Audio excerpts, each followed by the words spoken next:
Hello, my wonderful queer viewers, or otherwise, and welcome to another episode of Seasonal Gay Anime Spotlight, the show where I look at the queer characters of each season of anime and talk about them as they are in the first 3 to 4 weeks of the summer season. You know the deal by now, so let's get to it. First up is, and I can't believe I'm going to say this, Mafuyu, Ritsuka, Haruki, and Akihiko from the BL/Yaoi anime Given.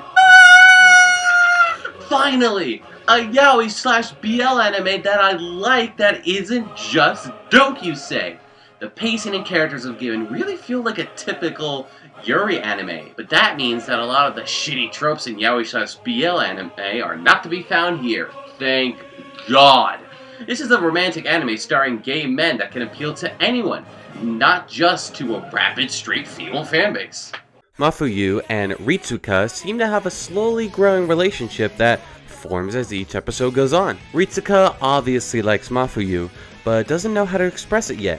He cries and blushes when he hears Mafuyu sing for the first time, wanting him to sing again when he tries to encourage him to join the band he's in. Plus, even though he can't understand why, he wants to be with Mafuyu and help him as much as he can. There's not much to say about Mafuyu at this point, as he's a character that doesn't talk much and is a bit of a scatterbrain, not to mention the fact that Mafuyu later expresses to Ritsuka that, well, he doesn't express normally. Ritsuka is saying that's bullshit. He expresses himself through his beautiful singing, and through the opening theme and small hints here and there throughout some of the episodes, Mafuyu seems to have had someone very close to him that committed suicide for unknown reasons, who we learn in episode 3 used to be his fellow classmate Yuki.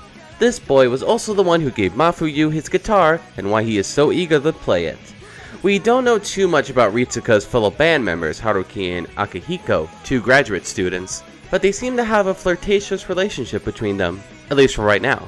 I'm sure as the anime goes on, we'll learn more about these two and how close their relationship is. In the end, I am so happy that Given is an anime that exists. It's great to be watching a yaoi/BL anime that I actually really like and doesn't employ the tropes that I hate so much about most anime in this genre. Mostly because the anime doesn't have really tropey, innocent, submissive, and evil dominant, painting a picture of outed gay men as sexual deviants and closeted gay men as tempted by the forbidden fruit or something. And the characters in Given have issues, relationship troubles, mental illness, and things that keep them from being happy. They're people, man, not a commodity for you to collect and flick your bean to. That makes me really happy. Next up is, if they're foreshadowing this in the way that I think they are, Momoko from O Maidens in Your Savage Season. An anime that explores 5 girls discovering sex for the first time and how the concept seems to take over their high school life. It's a really intelligent anime that knows what it's doing with this topic, mostly because it was written by a woman. But after watching the first episode, the number one thing that I was hoping the anime would do is have one of the 5 girls be queer. Lesbian, bisexual, pansexual, whatever. Not only would it create a different character aspect from the other 4 girls, but it would mean that the anime isn't just taking a 100% heterosexual viewpoint for its entire run. And I do think that's what they're doing with Momoko, though it hasn't been set out right yet. She's Kazusa, the main character's best friend, and while at the beginning she seems to be interested in sex with boys like the other girls, it appears that she might feel a different way about things. In a conversation with Sugawara, she admits that she doesn't really like boys, and that she doesn't feel the same emotions that the other girls do towards boys. When Sugawara says that she's happy that she's friends with Momoko, Momoko blushes and even says that Sugawara is cute. This hints at a one-sided crush that Momoko might have towards Sugawara, but has not come to terms with her sexuality yet, probably because it's a topic that she does not understand, or really having any way of understanding it. It'll be interesting to see how Old Maidens in Your Savage Season handle this character, with hopefully her not just being the gay girl with the unrequited one-sided crush the entire time. I hope that they really explore her sexuality and how it affects her life in high school, in ways that are similar, but also different, than the plights of the 4 other girls. Now let's move on to our next segment, Recap of Last Season. The part of the show where I look at the queer anime of last season and talk about whether their characters ended nicely or badly. But that does mean that there are spoilers ahead. You've been warned. Now I know I usually don't cover queer characters in anime that are currently still airing. I usually cover them when a season has ended and the next one is next year, or if they're just taking a core break before continuing. And Karen Tuesday is continuing throughout the summer season. there are so many queer characters in this anime so far. Plus, I love this anime so much, so I just have to talk about it. So next up is Mari, Sibel, Benito, the Mermaid Sisters, Erzagun, and Dahlia from Carol and Tuesday. Mari, though only a one-episode character, left a big impression on viewers. She's introduced as Gus's ex-wife who was asked to help out with Carol and Tuesday's music video. It's as the episode goes on that we learn more about her. We see her kiss another woman, on the lips. Carol and Tuesday, in the same room, show no negative reaction to this kiss, only blushing because, well, two attractive women just kissed on the lips in front of them. I'd blush too. Later at the video shoot, Mari casually asks if Carol and Tuesday have a boyfriend or a girlfriend. This is significant because I can't think of a moment in, well, any media where someone asks someone this question they considered both genders. It makes sense as Mari is bisexual. At the end of the episode, after the music video is done, Mari meets up with Gus at a bar and they talk about their marriage, disastrous as it was. Mari tells Gus that she's getting remarried, and the woman is incredible, that she's finally found herself with An. Gus, though very surprised that Mari is getting married to another woman, wishes her the best of luck, hoping that this marriage is a better one than her previous one. Mari is bisexual representation that you don't see that often. Open about her sexuality in front of other people, having an understanding that people can date other people of different genders, and having Gus be supportive of Mari's newfound sexuality. All of these elements are why Mari has become a fan favorite character, with people hoping that she'll show up again in a future episode. Next up is Sibel and how she's a psycho lesbian bitch. A contestant of Mars Brightest, she becomes infatuated with Tuesday, claiming to be her biggest fan. Upon first meeting, she wants to hug Tuesday and even kiss her. Thankfully, Carol was quick to put an end to this creepy interaction. Through all the next episodes, Sibel asks too intimate with Tuesday and tries to invade her privacy, trying to get rid of Carol so she can create Sibel and Tuesday instead. She even bites Tuesday on the neck to claim Tuesday as her own. And if I didn't hate her before this, I definitely did after this scene. She gets eliminated after her performance and attempts to get rid of Carol again, but Tuesday finally gains the courage to push Sibel away.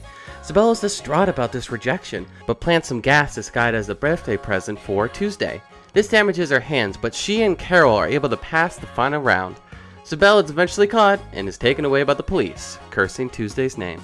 Even though Sibel is 100% a predatory lesbian, I'll explain why that's actually okay in the anime at the end. There's also Benito, one of the judges on Mars Brightest. He's a bisexual man who blushes at the performances of both Sibel and especially Perron. That's about it for his bisexuality, but he's the nice judge of the three, always rooting for whoever is on stage and wishing them the best when they get eliminated. There's also another contestant group in Mars Brightest, the Mermaid Sisters, a group of drag queens who perform my personal favorite song of Mars Brightest performances. Sing it, girls!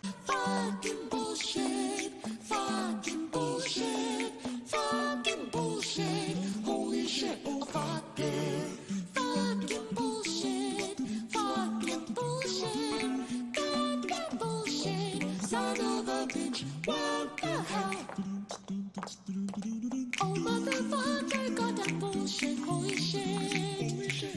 Oh holy shit, bullshit, goddamn motherfucker. Oh fucking bastard, goddamn fucking shit. Son of a motherfucking bitch. Oh shit. Stop for you. Boo! Let them sing! Let them sing! Let them sing! Going back to the judges' tables, there's Erzagun, one of the finalist judges and a very popular DJ player. He's also bisexual, telling Roddy in episode 2 that he likes capable dudes and great chicks. He's a very egotistical and masculine guy, and he's the type of douchebag celebrity that you just love to hate. But he can push his values and mood aside when he witnesses a genuinely good performance, even if it comes from someone who started a fire in his house. And the last of the queer characters in Carol and Tuesday is Dahlia. They are Angela's manager and refer to themselves as her mother, Angela always calling them Mama. They have a condition called Martian androgyny, which is about the Martian environment giving Dahlia shifting characteristics of both sexes, the anime site referring them with gender-neutral pronouns. This is further confirmed by a photo in Angela's old room which shows them having a much more masculine appearance. Outside of Dahlia's complicated gender identity, they are a very complicated character themselves. It is implied in episode 7 that due to their stress over their male to female transition as well as poorly prescribed medicine, Dahlia was driven to verbally and physically abuse Angela as a child. While Dahlia is guilt-ridden over this and their mother-daughter relationship has gotten better, Angela still can't abide the memories in her childhood home. All of these queer characters, whether they are good people or bad people, paint the world of Kara and Tuesday as two things. One is a world where all people of gender identities and sexualities are accepted and not hidden from the world. Mari is open about being bisexual in front of her ex-husband and two young girls, and Kara and Tuesday's reaction to Mari's queerness is that of normacy. Like this is a completely ordinary thing. Same with Artigan being open about his bisexuality as well. But the other thing that Kara and Tuesday creates is human characters and bad people who are queer where it would otherwise be seen as negative representations in another anime. The anime paints people like Dahlia and Sibel, arguably bad people, as humans, especially Dahlia. Does this excuse any of their actions? Hell no. But these actions are human, not just negative representations of queer characters. Even the Mermaid Sisters are depicted not as funny because of their drag, but because they went on a popular live music show and just cursed throughout their entire performance. Kara and Tuesday's world is populated by queer characters, and they are characters who are not defined by their queerness. It's just a part of their character, along with the other complexities that come with them, making me hope that we'll see more queer characters in the second core. Next up is Enta, Ryo, Mabu, and maybe Kazuki from Zara-Zanmai. Once again, Kunihiko Ikuhara delivers us a unique and amazing anime with amazing queer representation. And since this is a predominantly male cast, he finally gives us some great gay male representation that we've all been craving from him. We'll start off with Enta. Oh, Enta, my stupid gay son. As mentioned before, at a young age, she's had a crush on his best friend Kazuki. We learned that this started when Kazuki offered to be friends with new student Enta when they were in elementary school, then becoming the soccer team's golden duo. Enta often has daydreams of Kazuki being romantic towards him, the Kazuki that he wants instead of the Kazuki that he has now. When Kazuki becomes more friendly with Toei, and wishes to use the silver plates to keep Toei with them instead of going off of his criminal older brother, Enta tries to sabotage the connection that the three share. He does this by trashing their practice area every day, even after the three of them cleared it up. Not to mention that he stole the 4 silver plates that the three managed to collect. Enta eventually comes to his senses and gives back the plates to Kazuki, but that's exactly when Ryo and Mabu enter the picture and shoot Enta, who blocked the bullet that was aimed for Kazuki. He manages to survive in Kappa form thanks to Keppe, and them and Toei manage to work together and get the 5 plates back, bringing Enta back to life. And at the end of the anime, the three boys' connection is formed again, and they run happily together into the city. At the end of the anime, though he still has his connection of friendship to Kazuki, Enta has severed his romantic connection to Kazuki. He realizes that Kazuki does not feel the same way towards him, and Enta realizes that he himself has been acting very toxic. Trying to force Toei out of Kazuki's life to keep him only to himself, and trying to make Kazuki into the Kazuki he imagines in his daydreams. Enta comes to realize that this is very toxic behavior, and it's making Kazuki more and more distant towards him. So he stops trying to pursue Kazuki, but of course, still willing to be good friends with both him and even Toei. Enta's queerness arc is toxic, but relatable. He does bad things to Kazuki, some of them creepy in the beginning, but he's a middle school boy with no way to process these feelings in a healthy way. And when he sees what the consequences of his actions create, he learns all that he did wrong. So he changes himself to just being friends with Kazuki. Enta has learned about his toxic behavior and has put a stop to it, allowing him to stay close to Kazuki, even if it's not romantic. There's also the resolution to Kazuki's cross-dressing as the idol Sarah. We learn that he does this to remain close to his younger brother Haruka, who got into a severe car accident that Kazuki blames himself for causing. This being after Kazuki learned that his parents adopted him after his biological mother left him behind. So he pretends to be Sarah, an idol that Haruka adores, to stay connected to him. The secret is later revealed to Haruka, but they manage to reconnect their siblinghood, for real this time. After this, Kazuki stops dressing up as Sarah and becomes a different person, no longer blaming himself for Haruka's accident and having become close to his younger brother again.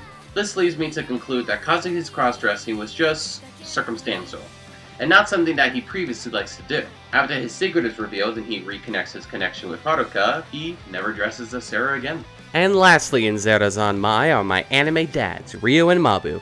Since last time, we have fully gotten to know Ryo and Mabu's situation and backstory. They were members of the Kappa Kingdom until the war between the Kappa and the Otters happened. Mabu was caught in the blast when Prince Keppe was separated into his small Kappa form and his dark Kappa form.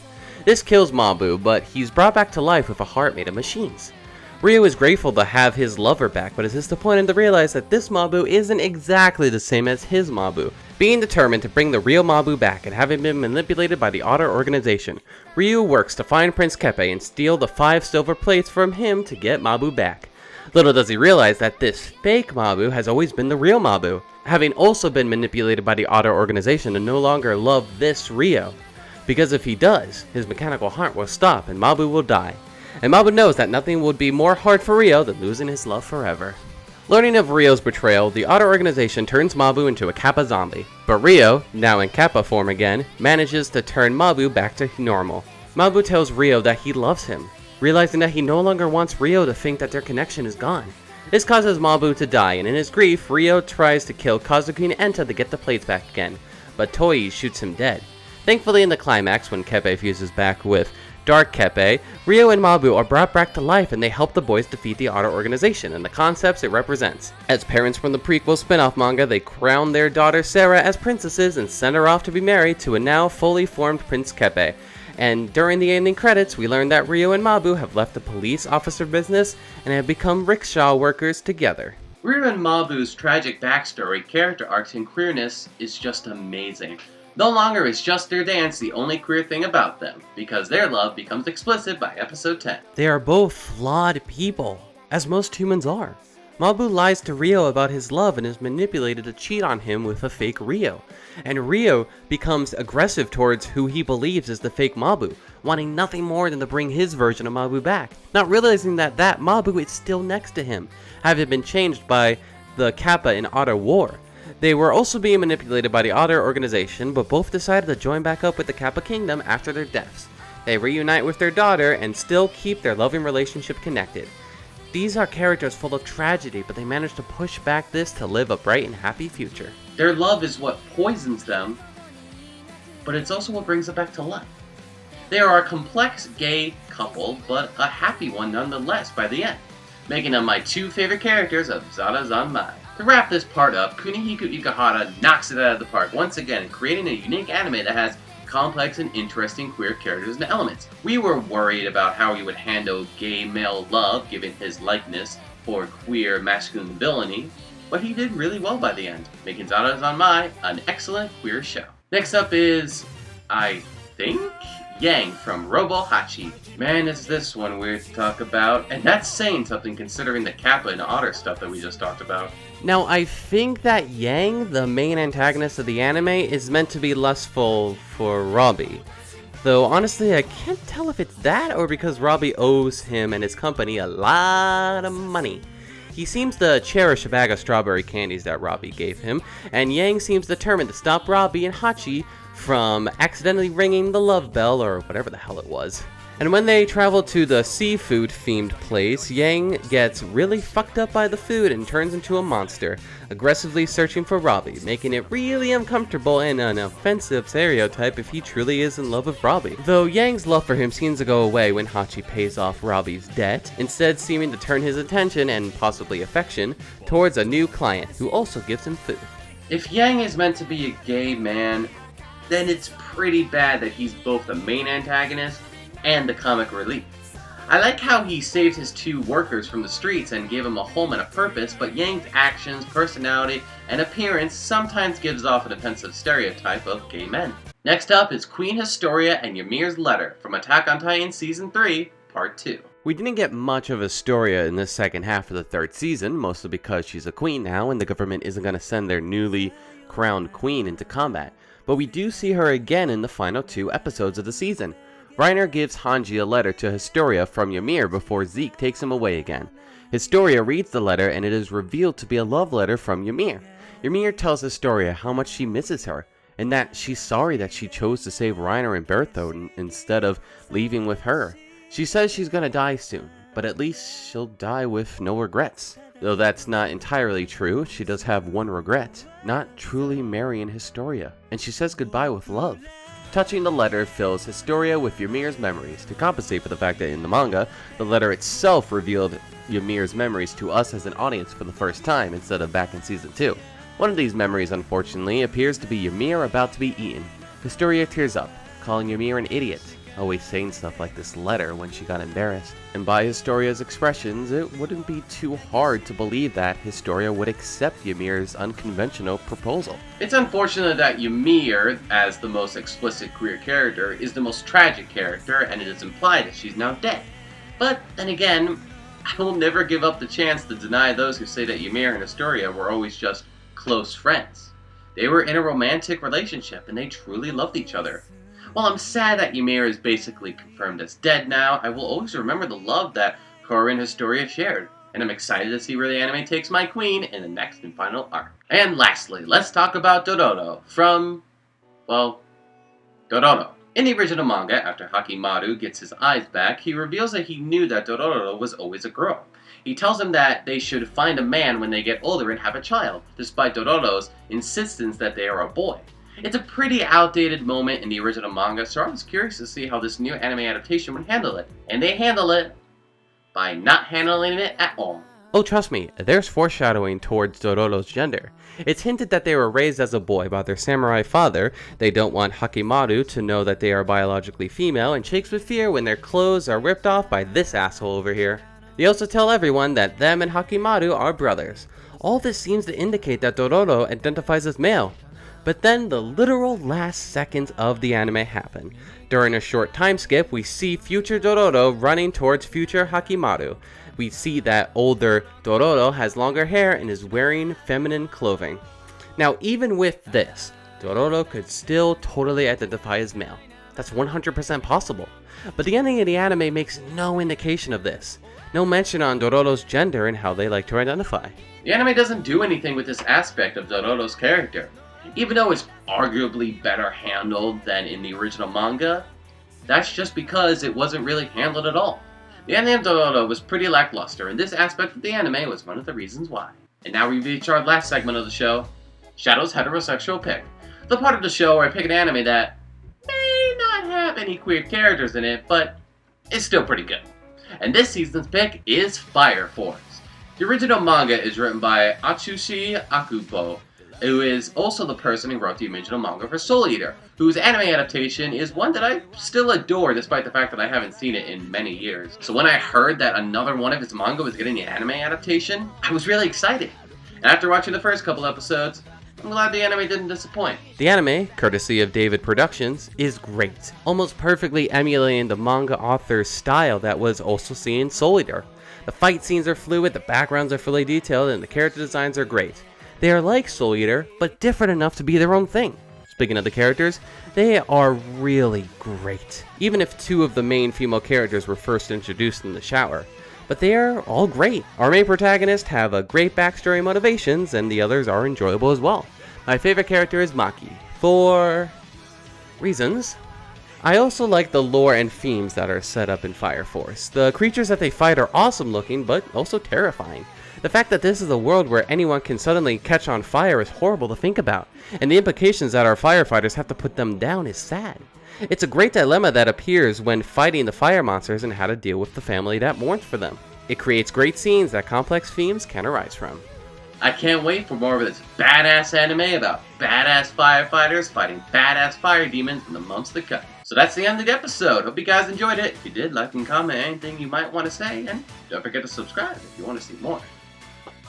Catch you later.